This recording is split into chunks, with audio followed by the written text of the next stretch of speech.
The mainstream media tends to characterize this country as polarized, giving equivalency to right-wing agendas and progressive agendas. And many folks like yourself have said that the country is actually more liberal than not. Many polls have showed that. And I'm wondering if if you saw this poll by Vanity Fair, because you talk in your book about Walmart quite a bit. There's a poll by Vanity Fair that showed that a majority of Americans identify as a Walmart nation. And how much, how liberal are Americans really, and how receptive are they really to a broad progressive agenda without a big fight? When we get down to their daily lives, because everybody has grievances, and if you don't get too abstract and ideological, you say to people, wouldn't you like public transit system, or do you think the money should go to build a football stadium for a multi-billionaire sports owner in your community? You want to see what the rate of support would be for public transit instead of the stadium? So it's a matter of casting it in the right way, you think? And becoming very specific and very concrete. That's the important thing. And that's what they recognize in the book. The book has got a lot of vignettes, a lot of scenes. Leslie Stahl at 60 Minutes called it engrossing, creative, and funny when she read it on her vacation in August. And I had to try to make it that way because it's a very serious book in its intent, but it had to be fictional because historically utopian fiction, like Edward Bellamy's Looking Backward in 1898, helped lift the burgeoning progressive movement. It gave them a vision, a scenario, sold 1 million copies, by the way. I should be so lucky. In terms of how much is fiction and how much isn't, Chapter 7 of your book has a very pertinent analysis to the healthcare debate today in terms of the testimony of Pete Lewis. How much of that sort of stuff, the nuts and bolts analysis, is real? I mean, was there cutting and pasting, or was this literally your own, lifetime of working in these issues that flew out of your hands and your Underwood typewriter? The latter. That's just what it just describes it very well. Peter Lewis was my classmate, and years ago I got in touch with him. We had lunch, and I said, "Do you have an automotive fleet for Progressive for your vendors?" "Yeah." I said, "Why don't you convert them to airbags?" Within 6 months, he converted them to airbags, and that's when he began to realize that the best loss prevention of the insurance companies is to reduce death, injury, and disease by safer environments, safer workplace, safer consumer products. So this is a very prominent testimony for the Senate, with the insurance executives behind him ready to testify, and he just takes them apart.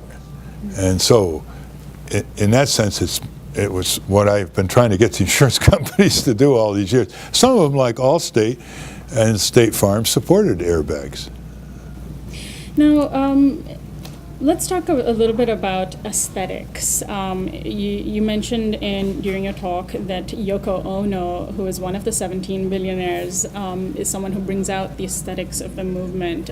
How important are aesthetics? I mean, Emma Goldman said, "Who wants a revolution if you can't dance?" But I don't certainly associate you and your work with aesthetics. Hard facts, eloquent speeches, analysis, but aesthetics.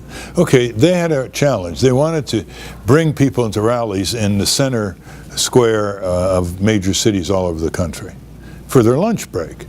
And they wanted to listen to very good local speakers, some of whom they never heard of, motivating, factual speakers. So they got them by free lunch, bands and music, and beautiful posters and artistic logos. So it's obvious. I mean, that's the corporations do that in their own way with their advertising. They have musical ads, and they have color and shape and so forth. And the citizen movement has, at its best moments, had very good music. You got to be careful that the aesthetics are not so compelling that they become distractions in their own right. So the music is so exciting, but then they drift away when the serious speakers come after the band, Springsteen or others, finish their songs. Are you referring to the 60s and the Woodstock movement? Yeah, I mean, that really, it sort of overpowered the bread and butter work of building of a new society. So the book is very imaginative. One of the very imaginative moments in the book is around patriotic Polly, the parrot, the mascot. Where did this come from? Well, in the late evening news that we all watch, television news locally, don't they always look for an animal story? Even in the national news. So I'm saying, what do they know in television business that I don't know?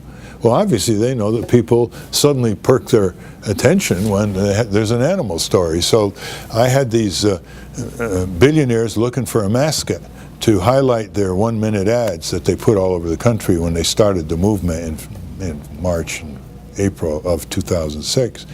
And patriotic Polly fit it. A macaw parrot would start out, "Get up, don't let America down. Get up, don't let America down." It became a famous parrot. People started talking informally, joking. It was just another way of smoothing the way to get the more serious messages across. The right wing has created a lot of interesting symbols that have it's seemingly managed to motivate their base. I'm thinking of Joe the plumber from last year. How much of the tactics that you see in our movement building could be modeled on some of the successful right wing strategies, or should we not, go down to their level, quote unquote, as some people would like to say? Yeah, we don't need to do that. First of all, Joe the plumber wasn't a plumber. You don't want to ever get into that kind of situation with the credibility of your symbol. No, I think the progressive populist tradition in this country offers a lot of lessons over 150 years, but we have to upgrade it. I mean, these people, they bequeath the society to us in ways we like, without any telephones, without any motor vehicles, no electricity, and no internet. We have all this now. What's our excuse? Well, we're spending too much time watching screens and not connecting with each other in city squares and living rooms and halls and auditoriums where it really starts, and even bars, it starts. The linguist George Lakoff says that a lot of it has to do with language and the fact that we don't use the right kind of language to excite people. And say, for instance, the term single payer. I mean, nobody even understands what that really means. That's right. That was a mistake, although we're stuck with it. And so I always say full Medicare for all with free choice of doctor and hospital, saving lives, and it's much more efficient and focused on prevention. So, but the single payer, it's like the insurance companies got hooked on no-fault insurance. That was great because people don't like anything. It's no fault. So I say the insurance companies keep saying it, keep saying it, keep saying it. So there are these efforts where people get stuck in these phrases. Well, I try to create some phrases. I mean, Ted Turner in this book creates a group called Billionaires Against Bullshit. And why? Well, first of all, he doesn't like bullshit. Everyone who knows him that way, even though he's the mouth of the South and he's garrulous. But second, it got people perked up. They laughed and they said, "What is this? What's going on?" So language is important. And today's language is that liberal and progressive groups are using the opposition language. Instead of using the word prisoners, they use the word detainees, which is exactly what Bush and Cheney wanted. Instead of using the word sellers for health insurance companies and drug companies, they use the word providers, because that's what these corporations want to be known as, has a nice ring to it. So we really have to put our words in order.